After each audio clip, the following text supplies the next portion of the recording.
Hoje o Alto Papo tá aqui com a Soninha, que já foi jornalista, já foi apresentadora de TV. Hoje é vereadora pelo PPS e a gente vai ter um papo aqui para descobrir um pouquinho sobre essa vida dela, sobre o que ela faz hoje, sobre o que ela já fez. Vamos aqui revirar o baú e conversar sobre várias coisas. E falando de revirar o baú, a gente vai começar hoje com... Vamos falar um pouquinho sobre a MTV. Tá. Você começou, né, naquela época áurea da MTV, né? Em que ainda não tinha internet, ainda não tinha toda essa influência, mas a MTV ela foi um marco, né, para quem trabalhou lá, Astrid, Zeca Camargo, aquelas pessoas todas. Mas sabe que a gente fala que era uma época áurea agora em retrospecto, porque enquanto a gente estava trabalhando lá, a MTV era super questionada, parece que nada do que a gente fazia estava certo. A imprensa musical, a imprensa cultural, de um modo geral, sempre foi muito ácida. Então as pessoas que escreviam sobre música nos jornais, os cadernos de cultura, desciam muito pau na MTV. E às vezes a gente até se importava com isso. O que você fazia exatamente lá na MTV? Olha, quando eu entrei, foi como assistente de produção. E era do que se chamava núcleo musical. O núcleo musical era a metade da MTV responsável pelos programas com VJs. Tinha o jornalismo, que era o MTV no ar, Zeca Camargo, reportagens, tudo.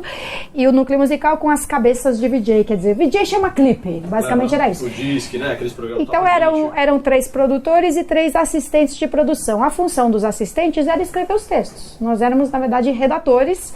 O nosso texto passava pela aprovação do produtor, que acompanhava a gravação em estúdio. Durante muitos anos eu trabalhei na MTV com máquina de escrever. Então parece que eu estou falando, né, do trabalho da geração passada. Não, na MTV a gente não tinha computador. Então essa era a parte mais divertida daquele trabalho. Mas como é que você foi parar na TV Cultura?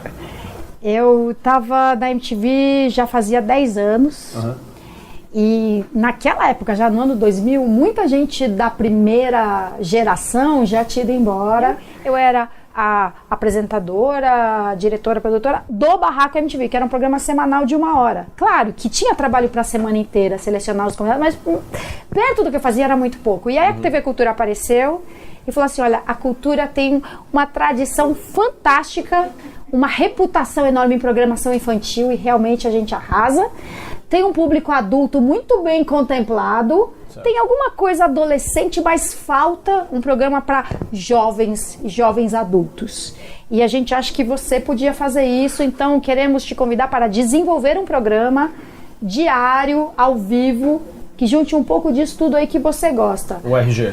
O RG. Cultura, esporte, política, meio ambiente, cidadania, sexualidade. Então, era um convite maravilhoso. Eu ia inventar um programa diário ao vivo. Começava daí.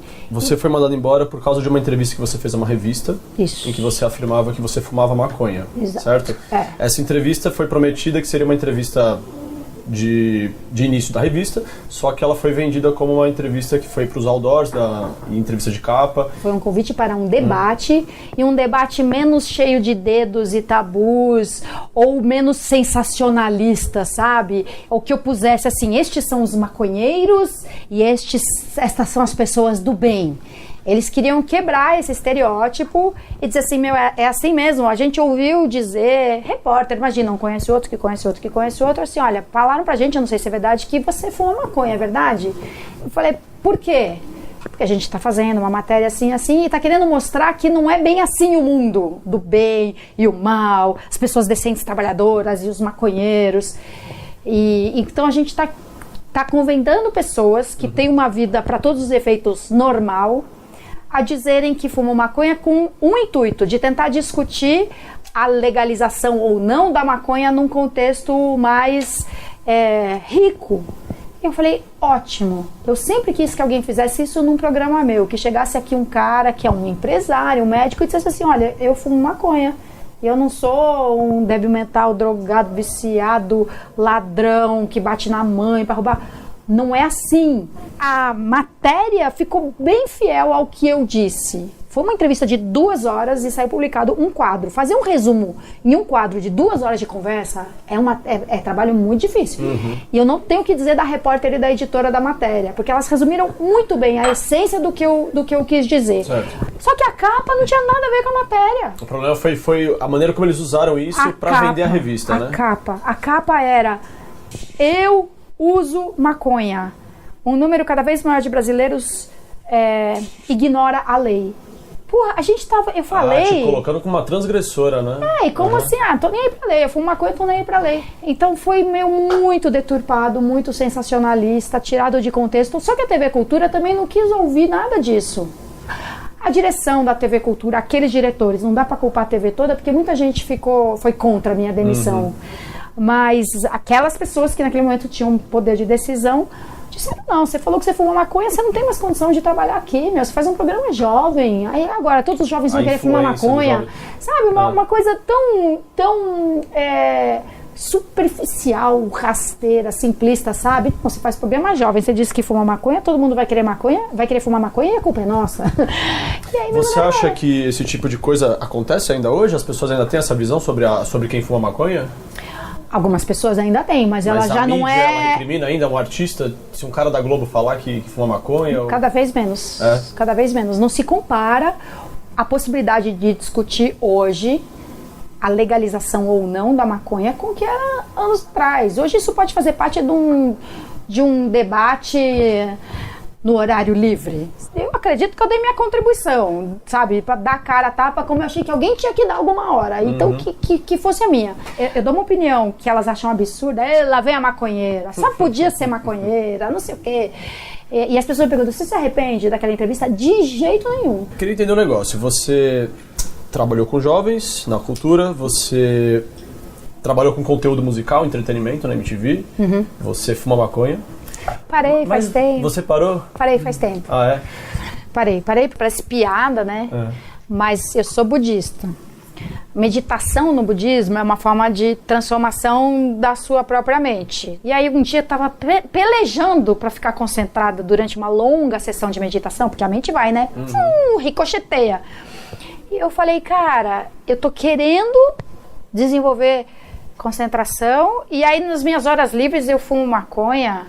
Tipo, isso não é um bom jeito de eu continuar treinando a minha mente. Sem falar na cadeia indesejada involuntária, mas assim, sim, se você compra maconha, aí o único que vende é o crime organizado, cara, eu tô fazendo parte disso. Mas você se considerava viciada em maconha? Não, nunca fui, nem longe disso, nem longe disso.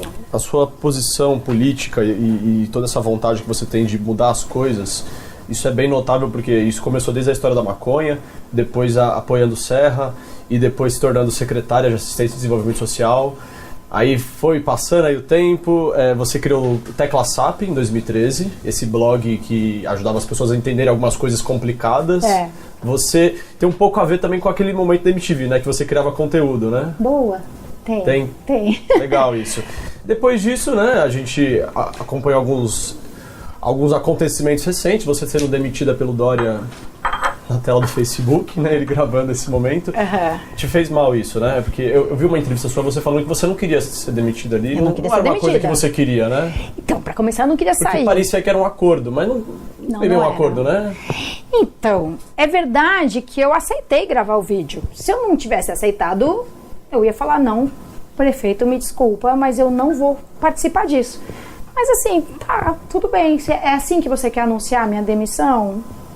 Tá bom, vai. Tipo, realmente, aliás, eu não tinha como me forçar nada no momento que ele tá me mandando embora, claro, né? Era só eu dizer que não, mas eu falei assim, demitida, tá bom. Aí você vai embora e acabou. Né? Então assim, qual que era a intenção dele? Era mostrar que mesmo ele me mandando embora, que a gente continuaria tendo uma relação amigável, amistosa, sem ressentimento, sabe? A gente não ia passar a ser inimigo pelo fato de não termos conseguido trabalhar bem juntos.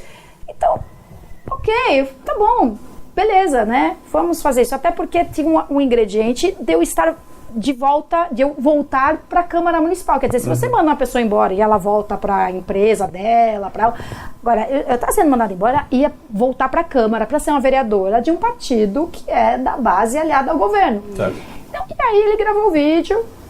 Tem muita gente... E você não chorou, você aguentou? Não, mas eu já tinha chorado. Tava com aquela cara, eu já tinha chorado. Mas... A gente tomou muito cuidado, a gente não queria falar sobre aquilo. Não ia falar, mas como você tá tranquila pra falar, eu não quero entrar em intimidade, eu não vou falar também daquilo. Não vou falar. Tá. Na verdade eu vou falar, mas eu não vou falar daquilo. Eu vou falar, na verdade, eu queria entender... Tá. Quando você, claro, para dar um contexto pro pessoal que tá assistindo, né? Se é que já não adivinharam. Recentemente, já faz alguns meses isso, a Soninha, ela declarou em uma reportagem que ela está namorando um ex-morador de rua, certo? Uhum, sim. É isso. Então só pontuando mesmo. Eu queria entender uma coisa, porque como você é uma pessoa muito influente, você é conhecida porque trabalhou na televisão há muito tempo, quando uma pessoa famosa, de influência, dá uma declaração como essa, você acha que isso ajuda as pessoas a desmistificarem os estereótipos, acabarem com o preconceito que elas têm de coisas como essa, de que nós, seres humanos, somos todos iguais, como seres humanos, e que o fato de você já ter morado na rua não desqualifica você como pessoa para ter um relacionamento com outra pessoa? Você acha que teve algum viés, assim? Eu não costumo falar dos meus relacionamentos, a menos que eu acho que tem algum propósito, que tem alguma utilidade, sabe? Então, a primeira vez que eu falei do meu casamento foi porque as pessoas descobriram, algum jornalista descobriu, sei lá, que eu trabalhava fora e o meu marido era quem cuidava da casa e da nossa filha. E as pessoas acharam isso. Havia uma inversão de papéis, né? Da sociedade bizarro, machista, curioso, né? Tudo isso. E aí eles me perguntaram, podemos falar? É verdade isso? Desde o Pânico até a revista, sei lá, Marie Claire. Não era Marie Claire, mas alguma coisa assim. Todo tipo de veículo se interessou por essa história. Jornal da Tarde, que existia naquela época. Na hora de falar de Dia dos Pais, de Dia das Mães, de Dia da Mulher, de machismo. E o meu marido não fazia a menor questão, muito pelo contrário, de ser entrevistado. E a mesma coisa agora no caso do meu relacionamento atual. Eu não contaria para as pessoas, sabe, mudar o status no Facebook, amando, apaixonada. Eu não... Enrolada. Não, eu não conto isso para as pessoas. Sabe, não tiro foto do meu atual namorado e publico nas redes. Eu não faço isso. Você é uma pessoa reservada. Sim. Mas aí um jornalista puxou o fio ali, sacou, começou a perguntar e eu aceitei responder. Eu aceitei responder em primeiro lugar porque agora o Paulo tem condição de ser conhecido por um número maior de pessoas. E por que ele tem essa condição? Por que ele tem essa condição? Porque ele, há alguns meses, parou de beber. Se o meu companheiro tivesse ainda, né, naquele estado de uso nocivo, você ia querer preservar álcool, a imagem dele ainda. Claro, não é nem a imagem dele, mas é a nossa estrutura, preservar a dignidade de uma pessoa. E assim, sério, ele não aguentaria ser olhado assim. Agora ele está em condição. Porque, na verdade, ele já anda comigo publicamente desde o começo, desde que a gente começou a ficar junto. E as pessoas olham para ele, né, estranhando, aceitando, condenando, sabendo ou não, achando ou não que ele é meu companheiro. Né? Mas nota que tem alguma coisa estranha ali naquela pessoa, naquele lugar, não orna. E talvez se perguntem, mas ele é o que dela, sabe? Então eu não teria dito antes, ia ser muito desestruturador. E assim, não é nem tanto para dizer para as pessoas, é um pouco isso sim. Tipo, gente, morador de rua é uma pessoa, outra pessoa, João, José, Maria, Paulo, Pedro, Rodrigo, Ricardo, Gabriela. Tem também falar de se você tem um relacionamento com uma pessoa que todo mundo estranha, aguenta firme. Porque isso acontece muito. É a pessoa que namora com alguém que já foi casado muitas vezes, que é muito mais velho, que é muito mais novo, que é muito mais gordo, que é muito mais magro, que tem piercing no corpo inteiro, que é travesti, que é transexual, que é lésbica. E mais uma coisa é dizer, assim, tentar dizer para mulheres, principalmente assim, meu, seu companheiro é alcoólatra, cara, você não tem que se sentir culpada, nem envergonhada, nem constrangida por isso. Seu companheiro é alcoólatra. Muitas pessoas têm um relacionamento próximo com o alcoólatra. É o pai, o filho, o sogro, o sobrinho, o genro. E isso não é motivo para ser condenado. Nem a pessoa que é alcoólatra, nem aquelas com quem essa pessoa se relaciona em nível familiar, afetivo ou de amizade. Obrigado por confiar na gente e por a gente realmente poder desmistificar algumas coisas e entender um pouco mais sobre a sua história, sobre a sua vida. É isso aí, gente. Valeu!